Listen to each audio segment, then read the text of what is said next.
everybody. Welcome to my YouTube channel. Thank you so much for tuning in. And as you can see by the title of this video, what we are doing at Her Voice, we are walking down memory lane. What do I mean? I mean that we are gonna go through the past 10 years just to reflect on the things that we have been through, on the milestones that we have had. It has been a journey and a half, and I hope that you join me. What we are going to do for this video particularly is that we are going to go on the past 4 years, starting in 2013. If you know me by now, you would know that the birth of my daughter was very significant for me. And close to the time that she was born, I received a download of what organization I need to start. At the time, I didn't have the language I have now, but I remember sitting down, watching a DVD on Lioness Arising by Melissa Bevere. She was talking about all things lion roaring, and I think it's so critical for you to go and check that out, because that would really give you an idea. So watching that really awakened something inside of me, and it made me want to answer my why. So literally 2013 was a deposit of that seed for me, And fast forward, when in the middle of the year around, and I've gone through this in my other video, but I think it's very critical for me to be able to document this during our birthday month, So 2013, around September, I received the name Her Voice. And I think it's crucial for me to be able to explain why Her Voice. And I only understood this, obviously, in subsequent years, right? But 2013, I knew that I cannot stay anymore in corporate and doing little things. God had something bigger for me to do. And that is when Her Voice became more than just an idea. It was deposited as a seed in my heart. And fast forward, we go into 2014. 2014 was very, very critical for what God wanted to do in my heart. I call this time the heart surgery, where God was taking me through a rewiring of what lies have I bought into, and He wanted to give me something brand new. April of that year, that is when the instruction came, teach my girls. And at that moment, I'm thinking, but Lord, what do I teach them? I just learned myself respect and submission. And God says, no, teach my girls. And in me learning about respect and submission, I think for the first time I realized they are female-only verses. All along, I have been living my life thinking that everyone can just be anything. Your gender doesn't really matter. And God was inviting me into a journey that there is a reason why you are a woman, and come and learn from me why you are a woman. And if you understand that, you're going to be able to teach my girls.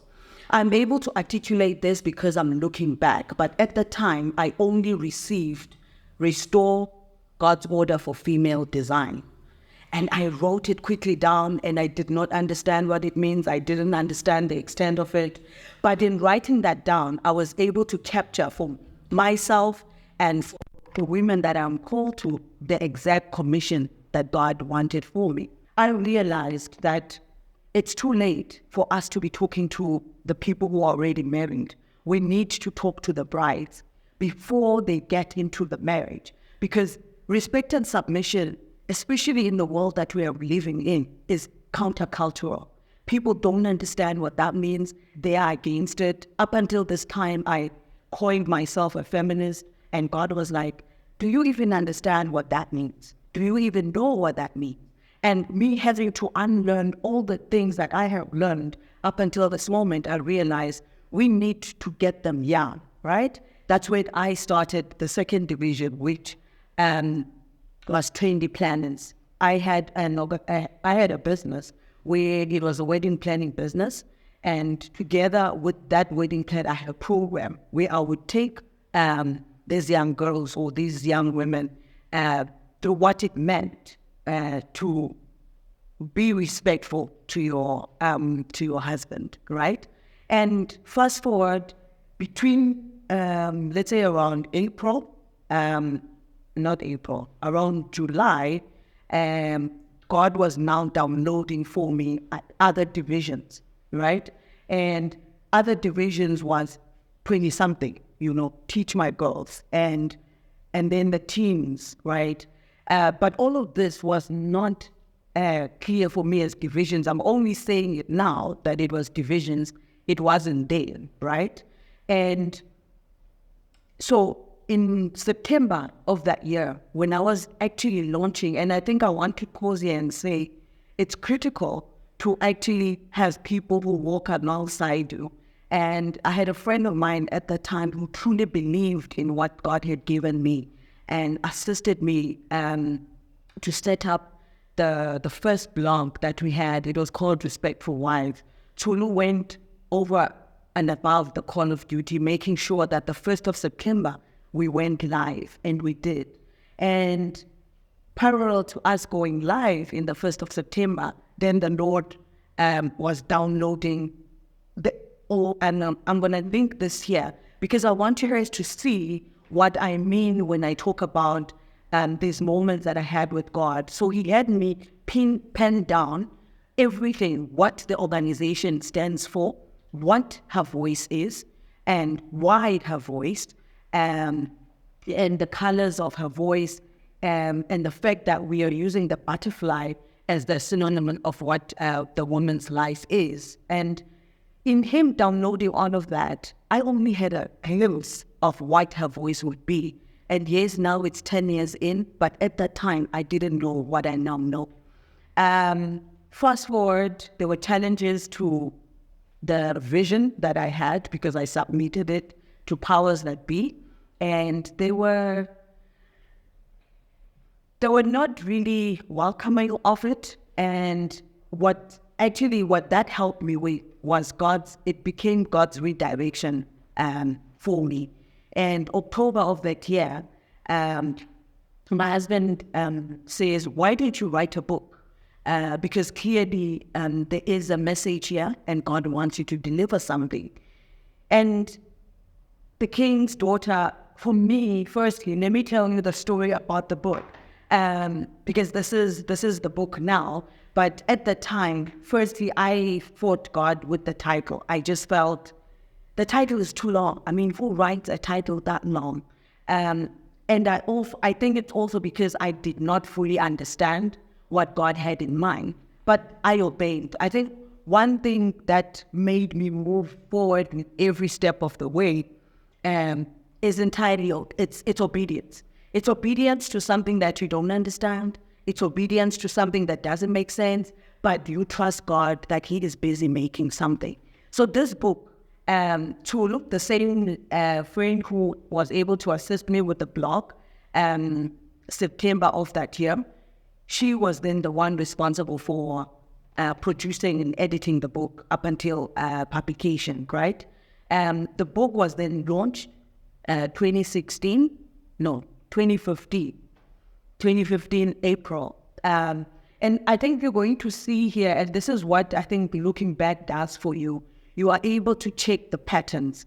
And God was just making me aware how April for me is a critical time, because every point of April, there are moments where God is doing something, And yes, we launched the book. It was truly an exhilarating time, but also a very, very, I was scared, right? Because I felt vulnerable. And now I have a language for that. I didn't understand that. Because when you are delivering anything to the world, especially if it's going to fight back the powers of darkness, the enemy is going to make sure that you show up less than. And God was just, only now I understand, obviously then, that I was in warfare and I should have prepared in a certain way. I just thought it's a book. And God is like, Melissa, you are in the forefront. The women that I have called for your voice, you are the one to, I'm just seeing a path, trailblaze, You are the one who's going to trailblaze. And if you trailblaze, obviously you are walking in a road that has not been walked before. It's uncharted territory. So you will have to do extra work extra hard. But obviously now, the people that come behind him will have it easy. And I think that's the reason I want to document this. It's for the king's daughter sitting there and saying, God has given me something, but I don't know where to start. I don't even know what it looks like. And through my journey, through this organization's journey, you are going to be able to see at every point how God will move you to the next, especially if you move with him. And 2015 was truly for me a year of shaking, because for the first time, I was meeting head on the enemy, because I was walking into his territory unprepared. I'd say unprepared because I just thought, I'm just doing what I'm passionate about. I'm just doing what I like. And the enemy is like, I'm going to silence. Literally, in the first book launch that we did, no, not the first book launch, when I went on a book tour to Johannesburg, the Lord says to me, I'm moving you to Johannesburg. I'm like, God, why? And I think you will see the pattern here. Your girl doesn't take anything lying down. God has to convince her extra much, But I said, okay, if your son says yes, I'm game. So we then knew around June that the Lord was relocating us. But at that point, that's when the enemy attacked. We lost the house that we were staying in, and our car knocked in, because everything that we have learned to do at this point was not working, right? And I thank God, though. And I think I want to explain this part, because most people start, and when they get resistance, that's when they feel like they want to give out, they want to give in. And I want you to be able to stand and say, I will not give. I don't understand what's happening. I know that I've lost everything. But God, if you are true and if you are real, I am going to hold on to this until I see what it looks like. Because it tells me that the enemy is scared of something. Because he would not fight this hard if he thought I did not have anything that was affecting his kingdom, right? And yeah, so we decided to pack up everything, downsize, pack up everything, put it in storage, and come up, to spy out the land as the Lord has told us to do. And the same friend that I'm talking to you about, she was just so instrumental in our journey. She then housed us when we arrived in Johannesburg for the first week, and to come and scout on what's happening. And for me at that time, I was questioning many things, but I was determined that I'm doing this, and I might not understand it. And so we then decided to go downtown Johannesburg. We looked for a B&B after a week of staying there. After a week of staying there, we then had to find a B&B, and we found some dodgy B&B somewhere in CBD. And as I was sitting there, literally, I think that day something was just happening inside of me. I'm like, you know what? I'm actually educated, so I'm not gonna put up with this. I'm dusting my CV. I'm gonna go and get a job. And there I was applying, but before I applied, I actually called and found out, because I did not have my certificate with me at the time. I'm like, can you accept my CV without the certificate? And they said no. And I thank God for that, because that was a blocker from God. And God was saying, Miriswa, stay the course, because there's more that is to come. And so me looking for a job, I think that was the last time I was actively looking for a legal job, because then I was like, okay, God, then it means there's something in this, and I'm going to stay here. And the same August, the Lord then says, start a group on Facebook and teach my girls, like I told you. I'm like, a group on Facebook? What am I going to call it? He says, the King's Daughter. Now, for the first time, I then connect me being renamed to the King's Daughter And I was doing that for the past, literally every day, showing up 3 o'clock, 3 a.m., every Monday, Wednesday, and Friday, speaking to the king's daughter.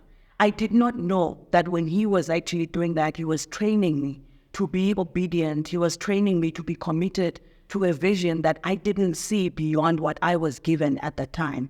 And 2015 was really a turner for me, because that's when I put my foot down and said, I'm going to do this. I'm going to do this, and I'm going to see it until the end. I might not know where it's going to end, but every day I'm going to show up for that girl who's reading everything that I'm writing. And I am so grateful that I did that. And the first 3 years was truly foundational for us. And fast forward then 2016, the Lord then says, and unveiled a vision. And in us unveiling the vision, then that vision was then done in September, vision unveiling. Literally, that was God's doing, because I don't know how he did it. One thing he told me very clear up was that you don't charge for your events. You're going to have to trust me for everything. Now, I'm a calculating girl. I'm a planner. I'm like, God, how do you do events without charging? He says, I'm going to provide everything you need. And I can sit here and detail exactly how the Lord provided, but he did. And you're going to see here the pictures of how the event came together with everybody coming on board. Somebody gave the venue, somebody gave the food, somebody gave the cameras, and it was just an amazing journey. And one thing I can tell you as I come to the end of this video is that whatever the Lord has given you to do, even if it doesn't make sense, even if it's not clear, be faithful. Be faithful, because you don't know who needs what you have, and you don't know where God is taking that. And I hope that you will join me in the next video as I take you actually behind the scenes of what is actually happening for Her Voice. Thank you so much for joining me in this video. See you in the next video. I hope it really blessed you. Bye.